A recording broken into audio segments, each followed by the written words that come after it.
বাংলাদেশের অন্তর্বর্তী সরকারের প্রধান উপদেষ্টা অধ্যাপক ডক্টর মোহাম্মদ ইউনূস ও ভারতের প্রধানমন্ত্রী নরেন্দ্র মোদি ব্যাংককে বিমস্টেক সম্মেলনের মাঝে দ্বিপক্ষীয় বৈঠক করেছেন। বৈঠকে প্রধান উপদেষ্টা অধ্যাপক ডক্টর মোহাম্মদ ইউনূসকে ভারতের প্রধানমন্ত্রী নরেন্দ্র মোদি জানান, শেখ হাসিনার সঙ্গে ভারতের সুসম্পর্ক থাকাকালীন আমরা আপনার প্রতি শেখ হাসিনার অসম্মানজনক আচরণ দেখেছি, কিন্তু আমরা আপনাকে সম্মান জানিয়েছি।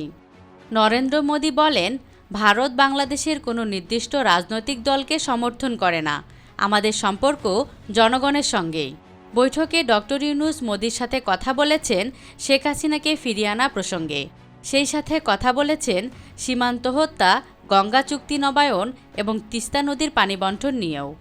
ব্যাংককে ইউনূস মোদির বৈঠকের বিষয় নিয়ে প্রধান উপদেষ্টার প্রেস সচিব শফিকুল আলম বলেন, ব্যাংককে বিমস্টেক সম্মেলনের ফাঁকে দ্বিপক্ষীয় বৈঠকে প্রধান উপদেষ্টা ডক্টর মোহাম্মদ ইউনূসের প্রতি ভারতের প্রধানমন্ত্রী নরেন্দ্র মোদি অত্যন্ত শ্রদ্ধাশীল ছিলেন।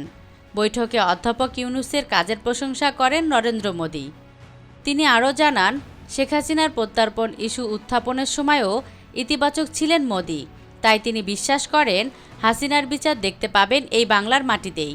প্রেস সচিব শফিকুল আলম জানান, বৈঠকে এটা বেশ স্পষ্ট ছিল যে বাংলাদেশের সঙ্গে সম্পর্কের ক্ষেত্রে একটি নতুন দিক নির্দেশনা তৈরি করতে চায় ভারত। নরেন্দ্র মোদি বৈঠকে অধ্যাপক ইউনূসকে বেশ কয়েকবার বলেছিলেন যে ভারতের সম্পর্ক বাংলাদেশের জনগণের সঙ্গে, কোনো একক দল বা ব্যক্তির সঙ্গে নয়।